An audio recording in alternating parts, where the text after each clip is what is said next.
Hello and welcome to Workers' Comp Unwrapped, the podcast that simplifies workers' compensation for physicians. I'm your host, Max, here to give you clear, actionable insights to navigate the medical legal side of workers' comp. So let's get started. Welcome to Season 3, Episode 1 of Workers' Comp Unwrapped with our host, Max, and guest, Aisha, who has 15 years of experience in the industry. Great to be here. Today, we are talking about navigating PPO contracts and silent PPOs, maximizing revenue. A really important topic. Yeah, this deep dive is all about helping you really get your head around PPO contracts and maybe more importantly, those, elusive silent PPOs that just quietly chip away at your reimbursements, often below OMFS. So you're going to learn some practical, actionable strategies today, how to spot these things, how to challenge unfair discounts confidently, and how to use efficient filing systems to back it all up. Right, because being efficient is key. Absolutely. If you've been, working in California workers' comp, you've probably seen it. Your reimbursements just seem to shrink sometimes, mysteriously. You send out a bill, you expect one number. Exactly. You expect OMFS, or maybe that PPO rate you did agree to, and then the payment lands and it's less, sometimes a lot less. Yeah, and the explanation is often vague if there's one at all. So today, we're not just pulling back the curtain. We're giving you a step-by-step playbook, how to fight back, how to reclaim what's rightfully yours. This is really for anyone dealing with these deductions. Providers, billers, attorneys. Employers too, yeah. Anyone grappling with this stuff. So let's start with the basics, the stuff most people know or think they know. PPOs. Preferred Provider Organizations. Right.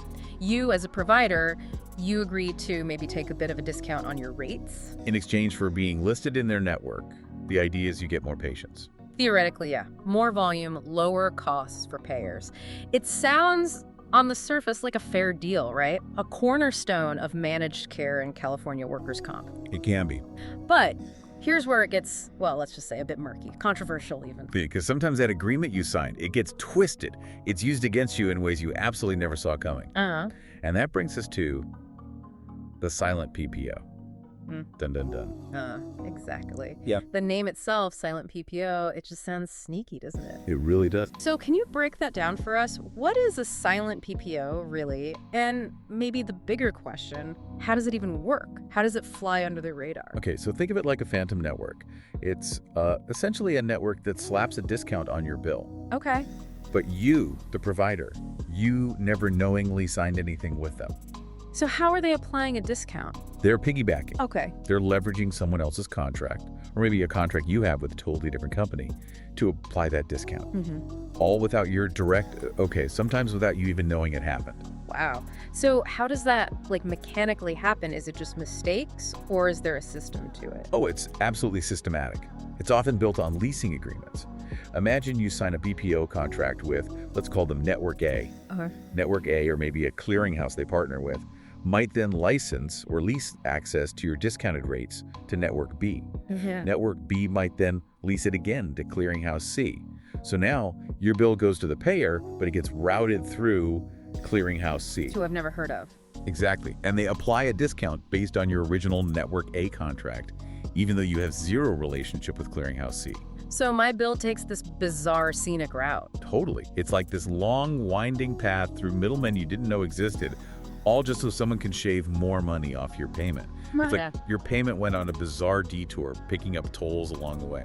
That's kind of crazy. So let's put a number on it. Maybe I bill $500 OMFS for something. Right. My real PPO contract, the one I signed, maybe that rate is $400. Makes sense. But then the check arrives and it's for $320 because some silent PPO network I've never heard of applied an even deeper cut. Precisely. And the kicker is, you often have no idea your bill even went through that network, or that this whole chain of leasing is even a thing. You just see PPO discount applied, maybe? If you're lucky, sometimes it's even less clear, and you're just left wondering what happened. Okay, this isn't just annoying. This sounds like it could add up to real money, real revenue loss. Absolutely. Significant revenue leakage. Which brings us to the absolute core issue, right? For everyone listening, the key thing is, California workers' comp runs on OMFS, the official medical fee schedule. That's the standard. That's the law. It's not just a suggestion, it's the bedrock. Any discount, any deviation from OMFS needs a clear, explicit, verifiable agreement. A signed agreement. Without that, That discount has no legal leg to stand on. You are entitled to the full OMFS payment, period. This is so critical. OMFS is the default. PPO discounts need that written agreement. Silent PPO discounts, those are, well, completely challengeable. But you mentioned that signed agreement part can be tricky. Oh yeah, what counts as valid? Carriers can get creative. They'll try to argue that some broad language in one contract allows them to apply discounts through other networks. It gets debated. Which probably leads to the, frankly, shocking part. Yeah. Most providers don't even know they've been hit by this. It's a huge blind spot. These discounts just slip through the cracks constantly. Why is that? Why are they so hard to catch? Well, first, like we said, transparency is just lacking. EORs, the explanation of reviews, they can be deliberately confusing, almost like they're designed to hide things. Okay. Then, just think about the sheer volume. Workers' comp claims, there are so many. Who realistically has time to audit every single line item on every single EOR? Yeah, that's tough. And finally, a lot of internal billing systems, your software, it might not be set up to automatically flag these specific kinds of underpayments. It might check against OMFS, but not against every possible invalid PPO discount. Plus, you're busy, you know? Exactly. You're focused on patient care, saving lives, running a practice. You didn't sign up to be a forensic accountant decoding discount codes. Okay, so we need to get practical. Yeah. How do we arm ourselves? What are the actual strategies for spotting silent PPO activity? What should people look for? All right, first clue, the big red flag. Your allowed amount is just consistently lower than OMFS. Even on things where you thought you had a PPO deal, but maybe the discount is deeper than you expected. Okay, so consistent underpayment is suspect number one. What's next? Next, you got to put on your detective hat and scrutinize those EORs. The explanation of reviews. What clues are we looking for? Look for specific phrases. Things like repriced by Network X, or even just a generic PPO discount applied. But the network name listed isn't one you recognize, isn't one you have a direct contract with. Okay. And here's a pro tip. Flip the EOR over. Check the back. Sometimes all the sneaky footnotes and tiny print justifications are hidden back there. Of course. They hope you won't look. Exactly. All right. What else? Third, and this sounds basic, but it's crucial. Audit your own contracts. You have to maintain a clean, up-to-date master list of every single PPO you have actually signed. Include the dates, the terms, everything. So if a payment comes through referencing a network not on your list? Investigate immediately. Ask questions. And finally, use your tools. Your EHR, your billing software. See if you can set up custom rules. Flag payments that seem off. Flag discounts that are deeper than any rate you've agreed to. Automation can be a lifesaver here. Okay, so you've done the detective work. You found a payment that looks suspicious. You suspect a silent PPO deduction. Now what? Flagging it is one thing, but what's the actual process to fight back? Okay, step one, demand proof. You have the absolute right to ask the claims administrator, the insurance company, the TPA, whoever paid you for a copy of the signed PPO agreement that they claim justifies that specific discount. Put the burden on them. Exactly, make them show their work. And what if they can't? Or they ignore you, or send something irrelevant? What's the legal standing then? If they cannot produce a valid signed agreement authorizing that specific discount from that specific entity, then legally you are owed the full OMFS rate. It really is that straightforward in the regulations. Okay, so you asked, maybe got nothing useful back. What's the next formal move? Then you file a second bill review. An SBR, this is the official formal way within the workers' comp system to dispute that payment amount. You clearly state the reason. This discount is unauthorized. We have no agreement with this repricing network. Got it, SBR. And if that gets denied too? Which happens, right? Oh, it definitely happens. If the SBR is denied, your next step is to escalate it to independent bill review, IBR. Okay, IBR. Now, isn't there a fee for that? Yes, there is a filing fee for IBR. But, and this is important, if IBR rules in your favor, which, let's be honest, if there truly is no valid PPO agreement for that discount, you have a very strong chance of winning. Right. If you win, the payer, the one who took the improper discount, has to reimburse you for that IBR filing fee. So you get the fee back plus the underpayment. Exactly. Spoiler alert, no valid contract usually means you win at IBR. This whole process, requesting docs, filing SBRs, potentially IBRs, it sounds like you need to be really organized and really fast. Well, absolutely. You cannot drag your feet. Time is critical. You generally have 90 days from the date of the EOR to file that SBR. 90 days, okay. And then, if the SBR is denied, you only have 30 days from that denial date to file for IBR. Wow, only 30 days for IBR. Yeah, the deadlines are tight. So whether you're using, specialized billing software, or you have a great billing partner, or even just a really tight internal system with checklists and reminders, efficiency is everything. Prompt response is non-negotiable. If you miss those deadlines, you basically forfeit that money. Okay, theory is good, but let's make this really concrete. Can you share maybe a quick example or two, real-world scenarios where this actually played out? Sure. Here's a classic one we see variants of all the time. A provider bills for, let's say, a lumbar MRI. OMFS rate is around maybe $1,400. Okay. Payment comes back, it's like $900, maybe a bit more. And the only explanation on the EOR is a super vague note.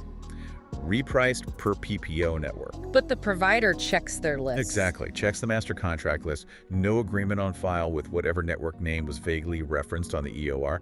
So they do step 1.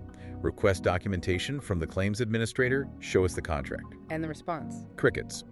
Silence. Or maybe some unrelated document. So step 2. File the SBR. State clearly no valid contract. And that SBR gets denied. Predictably, yes, it gets denied often without much explanation. Yeah. So step 3. File for IBR. Pay the fee. Submit the evidence showing no contract. And the outcome in that case? IBR ruled in favor of the provider. Why? Because the payer couldn't produce the signed agreement. So full OMFS difference paid, plus the IBR fee reimbursed. Case closed. It shows the process works if you follow it. That's great to hear. Pray if that fighting back pays off. Any other examples, maybe something showing that leasing complexity? Yeah, here's another one, maybe even more insidious.